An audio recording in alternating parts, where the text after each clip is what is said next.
Welcome to the State of the Nation. I'm your host, Mike Sham, and today we have another session with Helen Zille, chairperson of the Democratic Alliance, and always somebody who will answer the questions. Hello, Helen. Welcome to the State of the Nation. Good to have you back. Hi, Mike. It's good to be with you. Thank you. All the way from Johannesburg, I am today. Oh, right. So we're in town. So you're also enjoying the load shedding along with us. It's a lot of fun dodging these things as we hear the gentle hum of the generator in the background. And it seems to be the way we do business in South Africa at the moment. Helen, a couple of things. Obviously, I want to lead off with the issues of the day. And obviously, just recently, we had the successful court case that upheld the DA's case against the procedures in the Johannesburg, in Johannesburg, which led to the unseating of Mpho as the mayor in the DA-led coalition, and then installed Dada Morea as the new mayor of Johannesburg. And the DA won that case as they found in your favor that the procedures that were followed were not correct. So now the obvious quick reading of that is, so what, they're just going to do it again. But there's laws that they need to follow. They clearly didn't follow it, otherwise the judge wouldn't have found that way. Tell me from your perspective, was it a good idea to go to court? What happens next in Johannesburg? Well, it was essential to go to court, absolutely essential, because as the court rightly found, there was a total violation of legal procedure. And if we're going to have a democracy, the rule of law is paramount, and proper processes in terms of the law are paramount. And part of the DA's job, we've got a very big job, but one small part of it is to build up a body of jurisprudence that defends our democracy. And so every one of these court judgments is a very important brick in the edifice we're building to protect our democracy. So essentially what this court says is that if you want to stage an illegal coup, which is what the ANC and its acolytes actually did, you can't just ride roughshod over any processes, kick them out of the way, and presume that you have complied with the law and voted out the DA.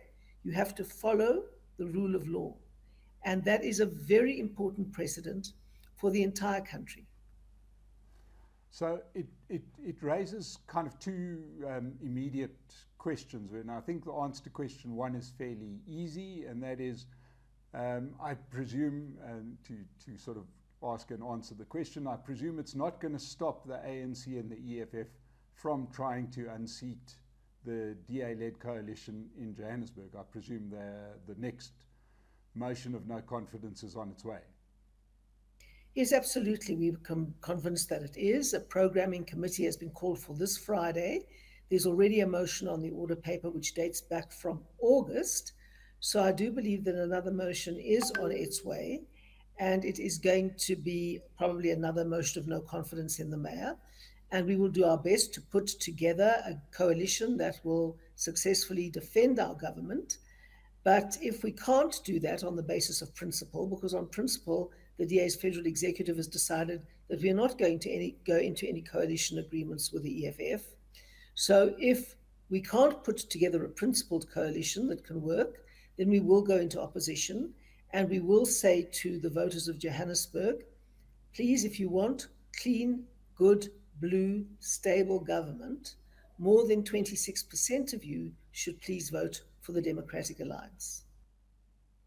Okay, but we can't unring that bell. The results of the 2021 local government election are largely here to stay, barring a few by-elections along the way. So you kind of have the hand that was dealt to you after the last local government elections in 2021.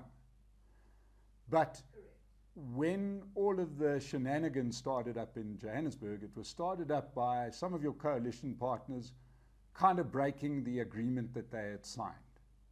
And this led to a whole raft of accusations, commentary, excitement by the normal people that love to see the DA being on the wrong side of the mainstream media. What is the state of the coalition now? I mean, is there a bit of buyer's remorse from some of those that were so quick to make this a coalition issue? Well, the very interesting thing is that, as you say, Mike, there was a huge amount of noise from the commentariat and various other people, users on social media, etc., but very little light. The bottom line lesson to draw from this is that tiny parties like COPE, with a single seat in Johannesburg, can bring down a coalition government.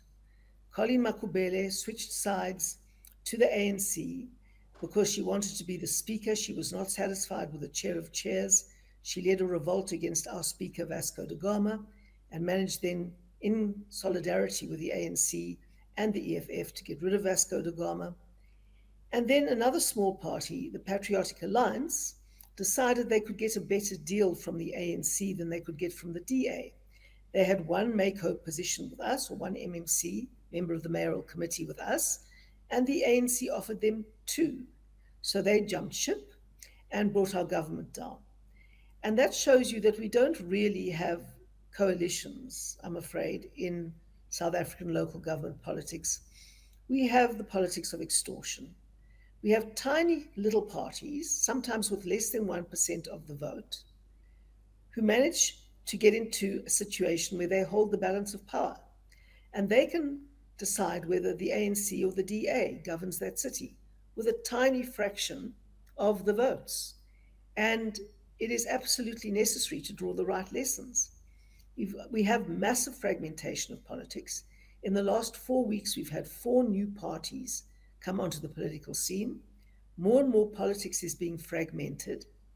And that means that you're going to be in situations more and more often, including at national level, where a whole host of tiny parties, each holding the balance of power, is able to decide on their own whether a sphere of government goes to the ANC or the DA. And that really opens the way for the politics of extortion, because then it's merely a trade-off. It's got nothing to do with principles. Yes. The one side said to the DA, well, what are you offering us? And then they go to the ANC and say, well, what are you offering us? Yeah. And it's usually just about positions. And sometimes even, for example, tenders or the promises of contracts and other things, and money has been known to change hands. For example, in the Nelson Mandela Bay Coalition in 2018 at last, people are now before the courts for having bought certain votes from councillors. And then you just have the politics of extortion. So what we think are coalitions are often, not always, but often just an extortion racket masquerading as a coalition. Yeah. Now, it's obviously what I find, I'd like to say interesting, but I don't. It's more frustrating than anything else, is that those people that break the agreement, you mentioned COPE and Colleen Makubele, you mentioned Patriotic Alliance, Gayton McKenzie. It's very easy for them to say the problem is the DA. They don't then say there's no two-part discussion, because if I'm leaving one for another and I comment about the one, then I should also comment about the other. So it's not like they are saying the DA is terrible for this and this and this reason, but we think the ANC is wonderful, that's why we're giving them power. There's no discussion that takes place of the sort. All there is well, it's because that's not the issue, Mike. I mean, the issue is, where do we get the better deal? Right. And if you're going to the ANC because they've offered you more seats and more chairpersonships, and who knows what else besides, because the ANC offers a lot of things that aren't visible on the outside.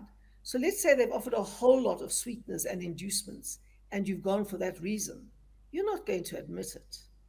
You're going to search for a reason as to why it's the DA's fault that you had to leave the DA coalition and go to the other one. So then you can't find a reason, because the DA has stuck to the agreement. They've done what they're supposed to. So what do? You don't have a rational argument or reason, so you pull out the labeling.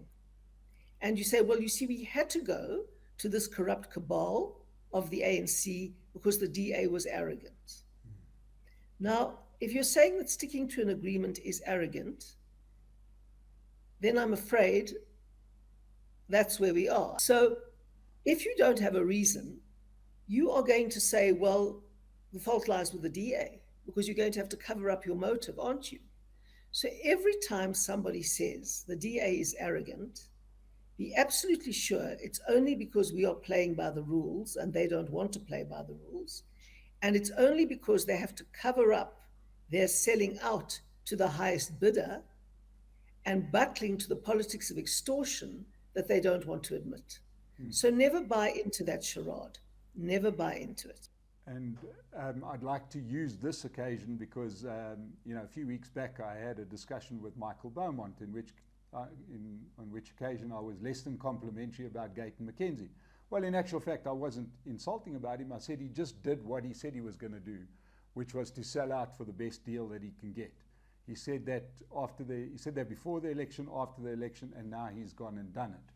So, one shouldn't be surprised when somebody tells you who they are and then they reveal themselves. He sold his support to the highest bidder, and the highest bidder is clearly the ANC. And if Gayton McKenzie or his supporters would like to defend that claim, this platform is available for him at any stage. Please, I've sent messages to him on all social media. I'd be more than happy to have a discussion with him around the Patriotic Alliance and their ambitions and their modus operandi. So, I want to make that clear. The same goes for the EFF and the ANC that also seem to avoid these kind of platforms. But I'd love to hear their side of the story. But back to the Johannesburg and the DA and these coalitions, because that's what we're here to discuss. Now, clearly, Johannesburg was the blueprint for what's going to happen in the other Gauteng metros where you are ruling, and probably Nelson Mandela Bay. Probably the next one on the hit list is going to be Ekurhuleni. Is that correct? Yes. As we sit here today, it's Wednesday afternoon. And tonight, a motion of no confidence is going to serve in our mayor in Ekurhuleni, Tanya Campbell.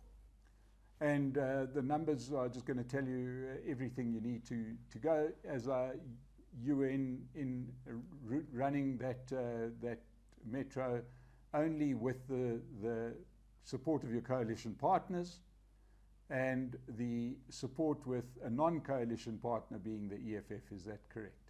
Yes, we have a motion of no confidence that serves tonight against our mayor, Tanya Campbell, in Ekurhuleni. We don't have the numbers in Ekurhuleni either. She became the mayor by accident. We never thought we'd get a mayoralty in Ekurhuleni.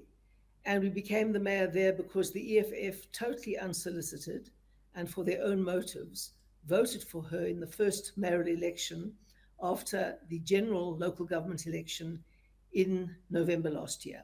So they voted for Tanya. It took us completely by surprise. And now she's the mayor. And of course, as we always knew from the beginning, that if you have to rely on the favor of the EFF, we are never going to be seeking that favor or meeting and signing agreements with them and negotiating coalitions. No, we're not going to do that. And we knew that this day would come, but we still do not know whether the EFF is going to vote with the ANC or abstain, or even possibly vote with us again. We don't know that. We haven't had negotiations with them. And the EFF, like Gayton McKenzie, do what their leader instructs them on the day. Now, we had this discussion, and anyone that would like to go and see, we had a discussion with Professor Mkhabisi and Tlatiana at the end of last year. And when I asked him about the EFF, he said, just understand that they're going to continue to disrupt and continually be unpredictable. Do you see any road ahead? Do you see their current arrangement with the ANC turning into anything permanent, or do you think it's just too unpredictable to even hazard a guess? Well, the EFF has a very clear strategy that is completely understandable and transparent. They want to split the ANC so that they can go with the radical economic transformation faction and govern South Africa after the 2024 election. Now, that would be the worst of all possible scenarios, and we are working very hard to stop that scenario. That is why we don't want to in any way encourage or help the EFF or do any kind of deal with them, because they've got a very different kind of plan. And once you become compromised by them, they really have you by a part of your anatomy that women don't have. And we don't want to go there. Yes. We don't want them to be able to hold a gun to our head. Yeah. It may, however, open up something that you were, Sham, you seem to get it in the neck whichever way you go, but when you once mentioned that perhaps there's a better side to the ANC that should be in discussion with the DA. If there is such a hard break in our political landscape, perhaps it opens up that opportunity. But you perhaps don't want to comment on that. Well, the DA is very aware that there are different possible pathways into the future, and we look at the possible scenarios that can emerge, and we prepare for each one of them. Now, we're going into a general election, a national and provincial election in 2024, and when the result of that election is out, there will be various scenarios that we can follow depending on what each party got. Now, obviously, we are going to be working very hard to make the DA a strong and viable anchor tenant for any future coalition. And it seems pretty clear that the ANC is going to fall below 50% in Gauteng and possibly several other provinces as well, and that they definitely won't make a comeback in the Western Cape. And then nationally, there is also a very good chance that they will fall under 50%. Now, what do we look at? There are many possible scenarios. There's a possibility of an ANC-IFP coalition. There's the possibility, good Lord help us, of an ANC-RET faction coalition with the EFF. There's a possibility of the ANC with a whole lot of smaller parties and independents to give each of those the balance of power and enable each of those to hold a gun to the ANC's head, which I'm sure the ANC wouldn't want.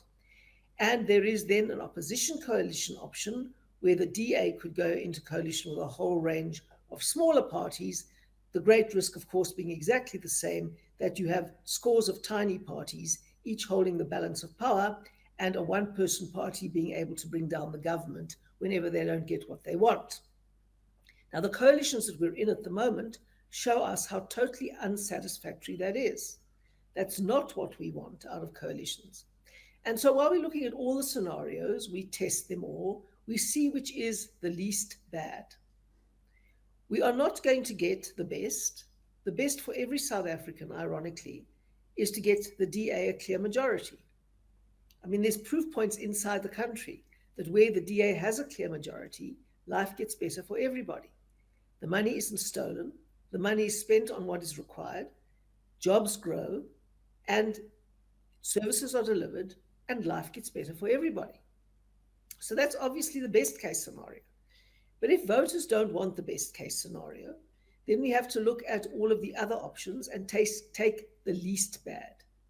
And one of the options that you have to look at as a scenario, not something that I'm touting or pushing, is the possibility, which is the converse of the ANC doing a deal with the RET faction of the ANC doing a deal with the EFF, is the possibility of one scenario being that the DA might find a working relationship with the more enlightened faction, if there is one, of the ANC. But I'm not saying we're touting that. We're not pushing that. It is a scenario that you have to look at. And after the next election, you look at taking the least bad scenario. And I tell you, if the alternative is to have a coalition with 7, 8, 9, 10 tiny parties that each have 1 or 2 seats, and that each of those 1 or 2 seats can bring down the government if they wake up one day and feel that they didn't get what they want, or they want to hold a gun to our heads, or whatever other extortion politics they want to play, that may turn out to be the worst option, not the best option. I mean, we apologize for any technical problems. We're dodging load shedding as we do this interview, and sometimes pictures are freezing. We're doing the best we can do. Helen, but back to the picture. So let's say that obviously these local election or the local situation with municipalities and metros is going to be fraught with the drama that we've seen over the last while, and many of those parties feel that this is working for them. I mean, the thing that really concerns me is that, you know, the biggest winner out of coalition failure, as it's being touted, of course, is the ANC, because they're the biggest party and they can go around telling everybody, listen, do you really want a coalition government? You know, it's a bigger mess. We can't govern, even though they're not governing even when they've got a majority. But are they not trying to, on purpose, make these coalitions look as unstable as possible? Well, yes, indeed. I think the ANC wants to have a message in the next election: vote for us, otherwise you'll get these coalition messes. Yes. But the parties that win most are these tiny parties that, with less than 1% of the vote, can decide whether the ANC or the DA governs, and then can demand benefits out of the coalition far out of proportion to their voter base.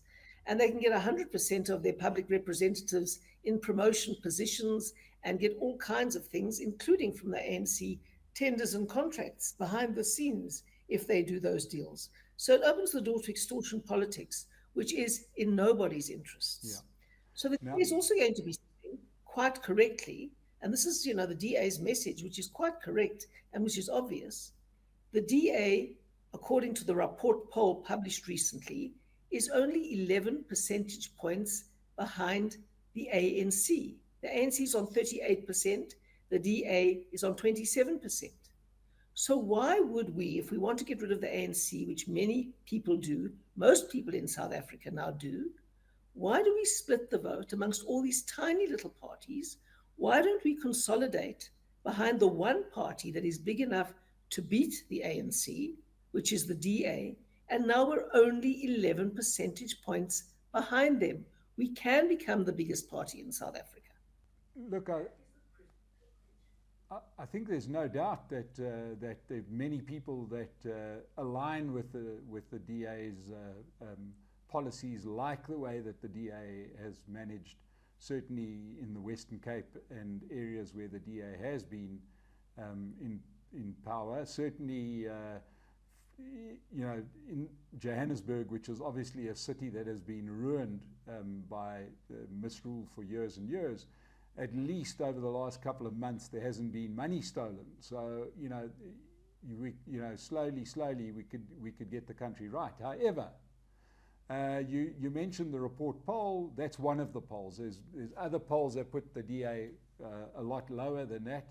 And, you know, who knows? South Africa's kind of a difficult country to poll. You know, the last couple of months have been relatively unkind to the DA, as you've been, in a way, it looks to me, set up to fail by some of the people that we've spoken about, the PA, the EFF. They know, I mean, as you said, Ekurhuleni came as a big surprise. I mean, I know that your candidate there even relinquished her post to go back to Parliament, and then, shock of shocks, the EFF voted with you. You know, it looks now that it was the play all along, which was to give it to you, and then, regardless of your performance, regardless of anything, to pull the rug from underneath the DA, to put the DA in a really bad light, and to get somebody like Clement Manyathela on 702 having an orgasm every time he talks about a DA failure by that definition. What, other than you have been exhorting for many years for people to say, stop voting for these small parties and let's consolidate the power. But a lot of people just can't bring themselves to put that X next to the DA. Is there a plan to change that, other than banging on about and understandably banging on about your record in the places that you have been governing? Is there a psychological issue that needs to be changed? Well, we can only basically say what our policies are and demonstrate what good results our policies have. And voters in a democracy, especially a young democracy, I think come to realize more and more over time that a track record in good government is actually what they are supposed to be voting for. This is not a question of the solidarity of identity or anything else. It is to come to the conclusion that the way we are governed makes a huge difference in our lives. And therefore, it is really important to vote for a party that can govern. And we're getting closer to that. What we've learned is that this is the long haul, Mike, the politics of the long haul. There are no shortcuts. And it's tragic that Johannesburg had to be ruined before people started waking up. And it's tragic that there's still some way to go before we consolidate that. But in the end, voters get the government that the majority voted for. And it's very sad for the minority who know what they're voting for when they try and vote for good government. But all things considered, even if we had an overall majority tomorrow, it would take at least 5 years to be able to see the DA difference in Johannesburg. That's how broken the city is. Yes. And it would take at least 10 years to get a semblance of a city looking vibrant and good again, because that's how long it takes to fix a city that is broken. Now, Helen, you mentioned something in there which is about your reluctance to go down the road of identity politics. But one could suggest that identity politics is a fact of life, not just in South Africa, but if one takes an example in America, where you had this crazy situation where Donald Trump, a man full of sin, was being touted by every evangelical Christian as the second coming, and he played to that audience, and suddenly you had Donald Trump, who I don't think has ever held a Bible in his life, suddenly holding a Bible, because that's what that particular voter base wanted to see. They wanted to somehow, and I mean the mental gymnastics that you needed to get from Donald Trump, playboy, gambling, business shyster, to being the guy who is there for the Christian majority, but he played the identity politics. South Africa obviously has it worse because we've had generations of identity being thrust down people's throats. Do you not think that there's space for that identity within the DA? Look, I've done a lot of reading on the Trump phenomenon. And Mike, that was a backlash to the woke identity politics that had taken hold of America. The notion that your race defines you, the notion that your sex defines you, the notion that the entire edifice of Western democracy is built to defend and protect the interests of white male heterosexuals, and therefore all of that must be undone, and the entire society must be, quote unquote, decolonized, and the whole Western edifice must be destroyed. Things like defund the police and all of those things grew out of that. And Black Lives Matter became something that wasn't about Black Lives Mattering. It was something about destroying the edifice of whiteness that had been built as Western democracy in America. And there was a massive backlash to that, And that is where Trump was the loudest and the brashest person who was opposing that. And he came to represent the backlash against it. Now, in South Africa, we have to stand to build a new majority. And the way that we build a new majority is that we have to bring together all people of all races who believe that they have a right of freedom of association, who believe that they have the right to live their language and culture and associate with people who they want to associate with, and who want to live in an open society under the rule of law and act as individuals and not have their identity defined for them by the state. Those are the people who support the DA. And we support each other's rights to define our own identity and to be who we want to be and to be able to reach the top, irrespective of the circumstances of our birth in an open society. And there are lots of people, Black, colored, and white, who believe in that ideal. Yeah. And the DA's job is to bring them together. We cannot appeal to racial nationalists of any stripe because that's not who we are. We are the actual dead opposite to the EFF. The EFF is a racial nationalist party. The EFF wants to draw people together on the basis of an anti white sentiment. That is not who the DA is. And if anybody wants to drive any minority into the sea, or if anybody wants to be racist against anybody on the basis of their skin color or the circumstances of their birth, the DA is not the party for them. And there are many black and white and brown South Africans who identify with the DA's vision and mission. And our job is to bring them together.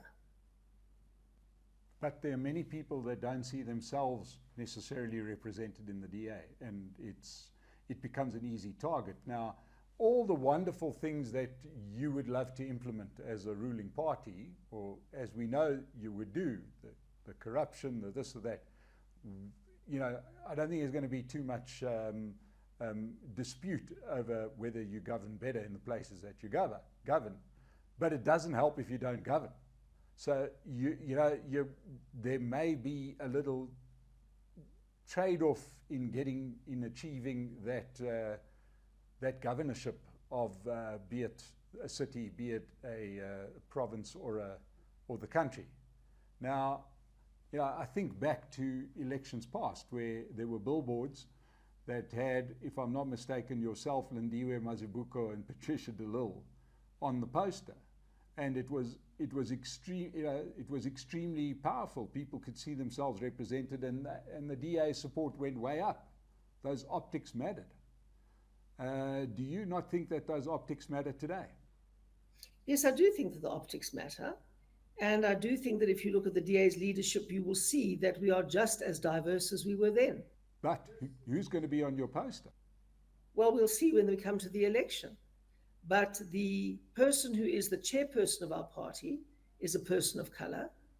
Two of the deputy chairpersons are people of color. Two of my deputy chairpersons are people of color.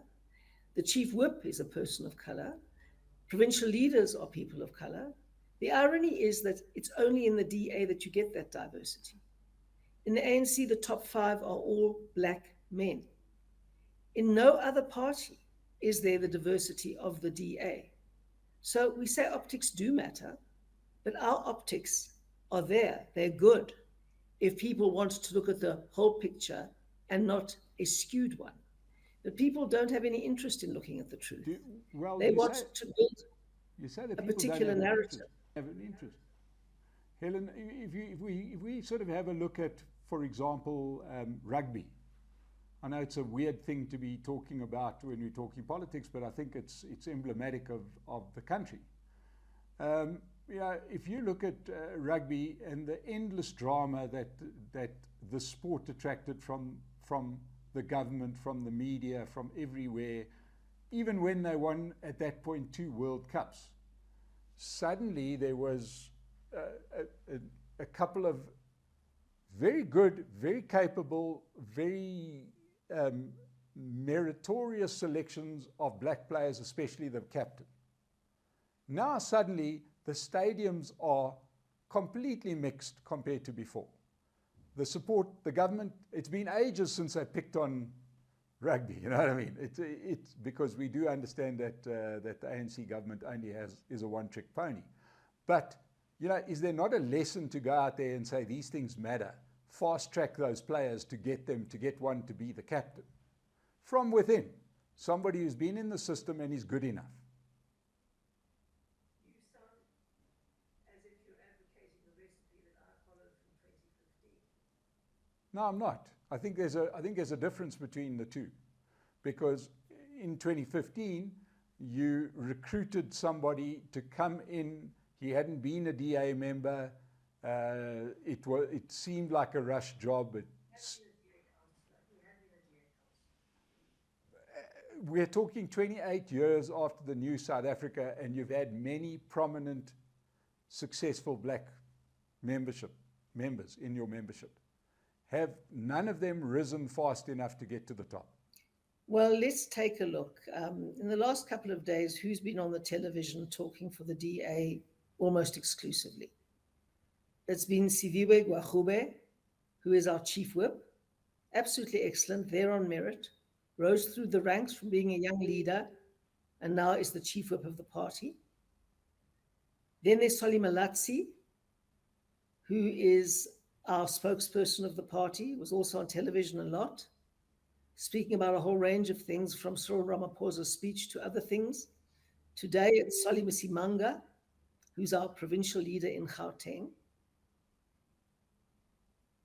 And the bottom line is that the DA is a 100% democratic organization. We have 1/3 of our supporters are black, 1/3 of our supporters are brown, 1/3 of our supporters are white. That is a simple, proven fact. And we have democratic congresses, and the congresses come together and they elect a candidate. And we always have robust and quite tough elections. And once the person is elected, the party unites behind that person and goes on. And if there's one lesson we have learned from the past 8 years, it is that you must choose the very best person to be the leader, because if you go on color first, then it'll end in tears. That is not to say for a single moment that there won't be a black person who will be the very best person to be a leader. They're coming through the ranks very nicely. Just this week, we're sitting the entire week doing interviews for the next young leaders intake. And people are moving up through the ranks. We've learned that we can't parachute people in, and that when people move up through the ranks, it's really very important for them to compete for the top positions, not to have coronations. And obviously in 1994, most people flocked to the ANC, and that euphoria is dying down. And for 15 years now, more, we've been running these young leaders programs, and young leaders are moving up through the ranks. And you will see the DA, we're the only party that is diverse. We are the only party where people are elected and selected purely on merit. We are the only party which is going to hold that position and continue being functional in opposition and in government because of it. And eventually we will govern, because South Africa can only be governed by the principles that we hold if we want it to be governed successfully. It's a long haul, we're well on the way, and we can't stop being who we are or standing for what we stand for to take shortcuts. That is a lesson we have learned. Well, Helen Zille, all I know is that this is a race. The race is on. The country is in dire straits. The ANC almost seems to have given up governing. The opportunity is now. It's terrifying to hear that there's a long game, because I don't know how much longer South Africa has left as a competitive country if the situation isn't arrested soon. I hope that your plans work out. There's there's always a short-term plan. There's always a short-term plan. Winning the next election is the short-term plan. And we're winning more and more places. You know that we have 38 towns and cities under the DA today? 38. We have a whole province. We're likely to be the bedrock of a new coalition in Gauteng next time, if voters don't spread their vote across all these tiny parties that make coalitions inherently ungovernable and unstable and nothing more than extortion rackets. I mean, this is up to the voters, Mike. Yeah, but I think it is up to the voters. We hope that they buy what you're selling. Really, Helen Zille, once again, all I can say is best of luck. We'll keep on talking, and thank you so much for making yourself available. You're always available to talk when we do have these issues. So thank you, and really, it's been wonderful to get answers from you. To everybody that has joined us today for the State of the Nation, thank you very, very much. We will continue to keep you informed and to get the best people out there. And before I say goodbye, open invitation to anybody from Gayton McKenzie, Julius Malema, anybody from the ANC. I know Cyril Ramaphosa won't speak to anybody, so we won't even try him. But to anybody out there who has got a say in any of those parties, we would love to have you on this platform, as we have had Helen Zille today. Helen, thank you very much for joining us. We'll get you back. Thank you. And to everybody, enjoy your day. Thank you very much, Mike.